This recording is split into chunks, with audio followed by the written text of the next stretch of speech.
지하 창고 문이 열리고 강세리의 축 늘어진 몸을 들고 나와 뒷자리에 실었습니다. 강세리의 팔과 다리는 실오라기처럼 늘어졌고 눈은 감긴 채 깊은 잠에 빠져 있었습니다. 오늘은 디자인 경합에서 패배한 강세리를 납치된 김한과 인질 교환하는 노숙자의 내용을 이야기해 보려 합니다. 구독과 좋아요는 영상 제작에 큰 힘이 됩니다. 그럼 일부러 속아준 거네요? 강재인은 이중 스파이 도민준을 통해 황기찬이 자신이 준비한 디자인을 훔치려는 계략을 미리 알게 되었고 버릴 작정이었던 디자인을 일부러 미끼로 넘기기로 했습니다. 반면 김도윤은 강재인이 위험한 수를 두고 있다는 생각에 내심 걱정스러울 수밖에 없었죠. 도윤 씨, 걱정 안 하셔도 돼요. 저는 원래 한 작업에 들어가기 전에 수십 개의 스케치를 만들어둬요. 그리고 제일 괜찮은 걸로만 완성해요. 그 미끼 디자인은 말 그대로 버린 카드였어요. 그 시안을 아무 의심 없이 받아들인 황기찬과 강세리. 김도윤은 새삼 강재인의 노련함과 직관력에 감탄할 수밖에 없었습니다. 괜히 디자인 공모전에서 대상을 휩쓴 인물이 아니었죠. 재인 씨, 정말 대단하네요. 그럼 이번 경합전은 무난히 이기시겠네요? 김도윤의 말에도 강재인은 고개를 저었습니다. 그동안 황기찬과 강세리에게 당해온 일을 떠올리면 방심은 금물이었죠. 황기찬은 보기보다 집요한 사람이에요. 승부에서 져주는 법이 없고 특히 제가 복귀하는 걸 껄끄러워하던 사람이죠. 이번에도 뭔가 뒤에서 손을 썼을 가능성이 커요. 김도윤은 고개를 끄덕였습니다. 사실 자신도 황기찬의 수상한 움직임을 눈치채고 있었지만 강재인이 집중력을 잃지 않게 하려고 일부러 말하지 않았던 것이었습니다. 그런데 이렇게 완벽한 덫을 준비해두다니 역시 강재인이었습니다. 하지만 김도윤은 이내 심각한 표정으로 말을 꺼냈습니다. 사실 재인 씨한테 말 안 한 게 하나 있어요. 황기찬, 최근에 이사진이랑 실무진 몇몇을 사석에서 자주 만나요. 겉으로는 회사 운영 미팅이라는데 경합 앞두고 갑자기 자주 만나는 걸 보면 뻔하죠. 이미 표를 사들이고 있는 거예요. 그 말에 강재인의 표정이 잠시 굳었습니다. 그럼 제가 실력으로 이겨도 결과는 이미 정해진 거라는 말씀이세요? 그건 막을 수 있어요. 제가 패트릭 대표님께 부탁드려서 외부 투자자 중에서도 우호적인 이사들을 설득하고 있어요. 쉽진 않겠지만 우리가 밀릴 이유도 없어요. 그러니 너무 걱정 말고요. 하지만 강재인의 얼굴에는 오히려 묘한 미소가 떠올랐습니다. 마치 이미 다음 수까지 계산되어 있는 듯한 표정이었죠. 도윤 씨, 그 걱정은 안 하셔도 돼요. 진짜는 아직 공개하지 않았거든요. 진짜요? 그게 뭔데요? 지금도 충분히 대단한데 혹시 더 남아있어요? 강재인은 천천히 커피를 한 모금 마신 뒤 조용히 말을 이었습니다. 저 디자인 초안 작업할 때요. 항상 먼저 하는 게 있어요. 세계적인 디자이너들의 작품을 분석하죠. 색, 구조, 톤, 균형. 하나하나 분해해서 영감만 따로 모은 다음 제 식대로 다시 짜요. 베끼는 게 아니라 완전히 새롭게 탄생시키는 거죠. 설마 황기찬한테 넘긴 디자인이? 맞아요. 그건 아주 유명한 디자이너의 과거작이에요. 이름만 말해도 다 알 정도로요. 그걸 거의 그대로 넘겼는데 아무도 눈치를 못 채더라고요. 김도윤은 놀라움을 감추지 못했습니다. 그럼 이제 이 사진들이 누구 편을 들어도 소용없는 거네요. 재인 씨가 이기는 건 물론이고 그쪽은 도리어 표절자로 몰릴 수도 있겠네요. 그때부터 퍼즐이 하나씩 맞춰지듯 머릿속에서 정리가 되어갔습니다. 김도윤은 감탄을 숨기지 못한 채 낮게 웃으며 말했습니다. 와, 진짜 재인 씨, 저는 그냥 경합장에서 실력으로 이기면 되는 줄 알았어요. 근데 재인 씨는 게임이 시작되기도 전에 끝낼 방법을 알고 계셨네요. 강재인은 어깨를 으쓱이며 대답했습니다. 글쎄요. 제가 한 건 그냥 황기찬과 강세리에게 거울을 보여준 것뿐인데요. 그리고 사선동 재건축 디자인 경합에 막이 올랐습니다. 디자인 경합이 시작되자 YL그룹 본사 강당은 긴장감으로 가득했습니다. 사회자의 개회 선언과 함께 두 디자이너 강재인과 강세리가 단상에 나란히 섰고 스크린에는 두 사람의 디자인이 번갈아가며 공개되었습니다. 이 사진들은 고개를 끄덕이며 진지하게 작품을 바라봤고 이내 투표가 시작되었죠. 결과는 의외였습니다. 우선 협상 대상자로 강세리 디자이너가 선정되었습니다. 순간 정적이 흘렀습니다. 객관적으로 봐도 강재인의 디자인이 창의성과 완성도 면에서 훨씬 우위였지만 결과는 강세리에게 기울었습니다. 황기찬은 미리 각본대로 움직인 듯 뒷자리에 앉아 고개를 끄덕이며 만족스러운 표정을 지었고 강세리는 단상에 올라 여유로운 얼굴로 인사를 전했습니다. 강재인 디자이너가 저희 디자인을 표절하는 불미스러운 일이 있었음에도 끝까지 믿고 선택해 주셔서 감사합니다. 강세리는 단상을 내려오자마자 강재인에게 다가와 조용히 속삭였습니다. 오늘 당장 짐 싸. 널 다시 회사에서 보는 일은 없었으면 좋겠으니까. 강재인은 한쪽 입꼬리를 올리며 짧게 대답했습니다. 세리야, 난 내 그 설레발이 항상 문제라고 했지? 그 순간 회의실 문이 벌컥 열리며 한 실무자가 달려들어왔습니다. 죄송합니다. 방금 접수된 자료입니다. 중요한 표절 신고가 있어 즉시 공개해야 할 것 같습니다. 모두의 시선이 스크린을 향했습니다. 화면엔 유명 디자이너 마이클 퀸의 과거 대표작이 떴고 그 옆에 놓인 강세리의 디자인은 그와 거의 동일한 구조와 레이아웃을 갖고 있었습니다. 이거 마이클 퀸 작품이잖아. 회의실은 술렁였고 일부 이사진은 충격에 입을 틀어막았습니다. 강세리는 그 자리에서 얼굴이 하얗게 질렸고 황기찬조차 굳은 표정으로 입을 다물었습니다. 그때 강재인이 조용히 앞으로 나서더니 마이크를 잡았습니다. 세리 씨가 제 디자인을 표절했다고요? 그건 정말 유감이에요. 사실 저 디자인 제가 개인적으로 연습 삼아 만든 거였어요. 세계적인 디자이너들의 작품을 분석해보는 게 제 취미거든요. 그리고 이어서 덧붙였죠. 그걸 훔쳐가셨다니 저로선 참 감사해야 할 일인가요? 아니면 황기찬 전무님께 감사를 드려야 할까요? 강세리는 무언가 말하려다 입을 닫았고 황기찬은 책상 위를 두드리며 분노를 억눌렀습니다. 이 사진들 사이에선 이미 분위기가 돌아섰습니다. 사회자가 다시 마이크를 잡았습니다. 본건과 관련된 사실 확인 결과 강세리 씨의 표절이 명확히 확인되었습니다. 표결과 관계없이 최종 승자는 강재인 디자이너로 결정합니다. 그 말에 회의실은 뒤집어졌고 강세리는 결국 단상 뒤로 물러났습니다. 강재인은 마지막으로 강세리를 향해 한마디 던졌습니다. 세리야, 내가 그렇게 싫어하던 꼴. 지금 내가 그걸 하고 있네. 그날 오후 강세리는 회사를 쫓겨났습니다. 양손 가득 짐을 들고 집으로 돌아오니 거실에는 노숙자가 얼굴에 찜질팩을 올린 채 소파에 누워 있었고 TV에 몰두하느라 강세리가 들어오는 것도 제대로 보지 못했습니다. 어이구, 웬일이래? 이 시간에 회사 안 가고. 강세리는 조용히 짐을 내려놓았습니다. 잠깐. 그 짐은 뭐냐? 혹시 너 잘렸냐? 그 말에 강세리는 고개를 끄덕였고 노숙자의 눈은 휘둥그레졌습니다. 인연이 진짜 기만이 납치돼서 죽을지 살지도 모르는데 너까지 회사에서 잘려. 어디서 사고만 치고 다녀. 강세리는 입을 꾹 다문 채 말을 아꼈습니다. 지금은 변명조차 할 기운이 없었습니다. 밥은? 청소는?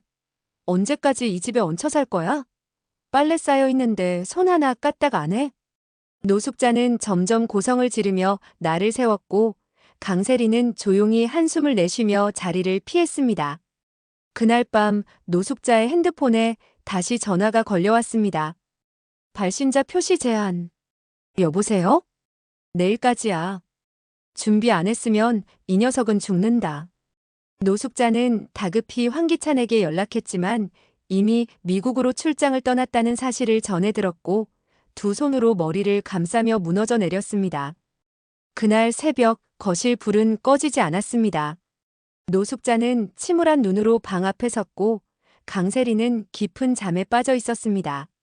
차가운 손으로 찻잔을 들던 노숙자는 수면제가 섞인 녹차를 조용히 탁자에 올려두었습니다. 그날 밤 강세리는 그렇게 스스로도 모르게 잠이 들었습니다. 창밖엔 아직 동이 트지 않았고 거실엔 희미한 스탠드 불빛만이 켜져 있었습니다. 노숙자는 소파에 앉아 손을 떨며 기다리고 있었고 부엌 한켠에는 반쯤 비워진 찻잔 하나가 조용히 식어가고 있었습니다.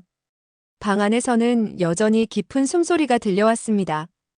강세리는 아직 잠에서 깨지 않았습니다. 아니, 깨어날 수 없었습니다. 노숙자는 천천히 자리에서 일어나 강세리의 방문 앞에 섰습니다. 문을 살며시 열자 방 안의 공기가 묵직하게 느껴졌습니다. 침대 위 강세리는 눈을 감고 고요하게 누워 있었고 한쪽 입꼬리에 묻은 침 자국이 말라붙어 있었습니다. 노숙자는 그 모습을 잠시 내려다보더니 입을 꾹 다문 채 뒤를 돌아섰습니다. 지하 창고 문이 열리고 무겁게 뭔가가 끌려 나왔습니다. 남자 둘이 강세리의 축 늘어진 몸을 들고 나와 뒷자리에 실었습니다. 강세리의 팔과 다리는 실오라기처럼 늘어졌고 눈은 감긴 채 깊은 잠에 빠져 있었습니다. 차가 도착한 곳은 인적 드문 외곽의 낡은 창고. 문 앞에는 마스크를 쓴 남자가 두 팔을 벌리고 서 있었습니다. 노숙자는 차에서 내려 몸을 굽혔고 축 처진 강세리를 가리켰습니다. 이 여자 맞지? 황기찬 마누라. 마스크 남자는 고개를 끄덕였습니다. 한참 강세리의 얼굴을 들여다보더니 안으로 들어가자며 손짓했습니다. 강세리는 그렇게 끌려가듯 창고 안으로 들어갔습니다. 낡은 철문이 삐걱거리며 닫히고 안은 어둡고 축축한 공기로 가득했습니다. 자, 잘했어요, 아주머니. 딱 맞게 데려오셨네. 이 여자 진짜 황기찬 마누라 맞죠? 맞아요. 맞고도 남아요. 그 자식이랑 결혼한 지 꽤 됐고요. 이름은 강세리, YL그룹 전략기획본부장이었어요. 뭐 오늘 잘렸지만요. 노숙자의 말투는 침착했지만 그 안에 담긴 감정은 복잡하게 뒤엉켜 있었습니다. 김한희는요. 제 아들. 아직 살아있죠? 살아는 있어요. 뭐 기절해서 정신 못 차릴 뿐이지. 건드리진 않았어요. 그건 약속이니까. 고맙습니다. 정말 감사합니다. 노숙자는 고개를 몇 번이고 숙이며 감사를 전했지만 그 눈빛은 어딘가 공허했습니다. 며느리를 넘기고 아들을 구하는 이 거래가 과연 옳은 것인지 가슴 한켠이 먹먹했습니다. 마스크 남자는 강세리의 머리채를 들고 눈을 확인했습니다. 반응 없는 동공을 확인한 그는 만족한 듯 고개를 끄덕였습니다. 좋아. 깨기 전에 묶어놓자. 혹시 모르니까. 다른 남자가 다가와 강세리의 팔과 다리를 조심스레 묶었습니다. 그녀는 여전히 아무런 반응이 없었습니다. 그 광경을 지켜보던 노숙자는 입술을 꾹 깨물었습니다. 심장이 빠르게 뛰었고 등에는 땀이 송골송골 맺혔습니다.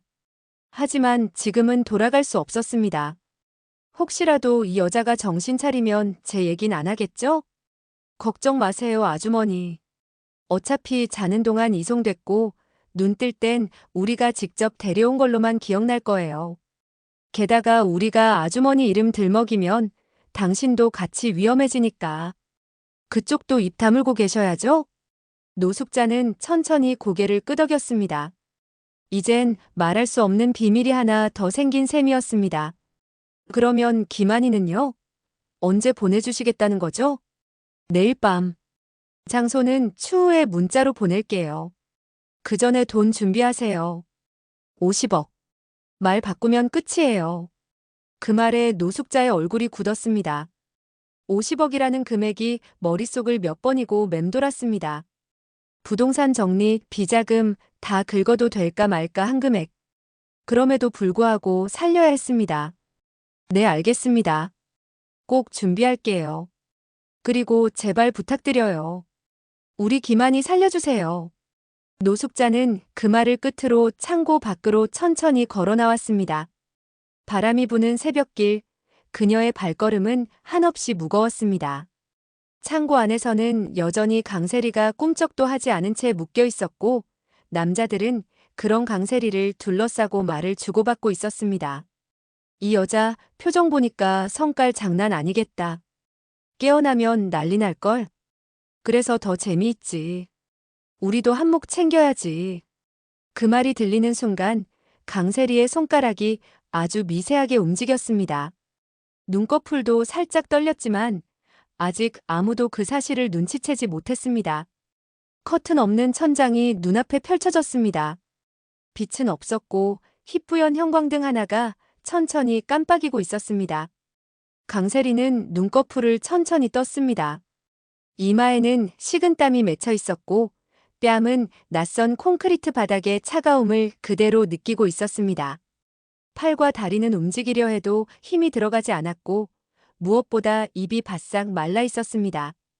여기가 어디야? 강세리는 간신히 눈을 굴려 주변을 살폈습니다. 녹슨 철문, 파편이 부서진 시멘트 벽 그리고 그 벽 너머로 희미하게 들리는 남자들의 낮고 조용한 웃음소리. 낯선 장소, 낯선 공기, 익숙하지 않은 두려움이 느껴졌습니다. 움직이지 않는 팔을 억지로 꿈틀거렸을 때 손목에 뭔가 딱딱하게 감긴 끈이 느껴졌습니다. 본능적으로 몸부림치려던 순간 거칠고 투박한 남자의 목소리가 들려왔습니다. 어라, 깼네. 이거 꽤 빨리 일어났는데? 강세리는 숨을 고르며 침착하게 말했습니다. 누구야? 여기 어디야? 왜 나를 묶은 거야?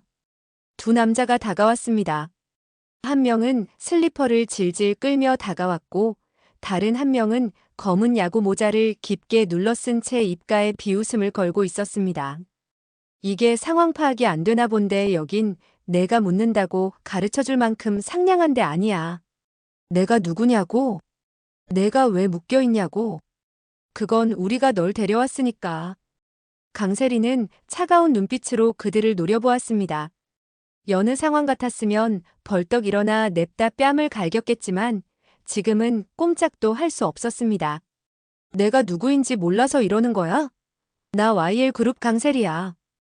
이 짓 지금이라도 멈추면 경찰 신고 안 할 수 있어.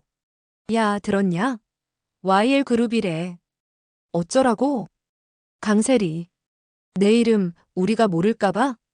우린 너 잡으려고 몇 주를 준비했어. 네 얼굴, 네 남편, 네 시댁 재산. 우리가 더 잘 알아. 그 말에 강세리는 눈을 크게 떴습니다. 남편 황기찬? 황기찬이랑 무슨 관계야? 그 인간이 시켜서 날 납치한 거야? 남자 하나가 소리를 질렀습니다. 눈치 좀 있어라. 내 남편이 너를 얼마나 싫어하는지 너 아직도 몰라. 그 자식 너 풀어주겠다고 단 한 푼도 안 내. 그 말이 무슨 뜻일 것 같냐? 강세리는 숨을 멈췄습니다.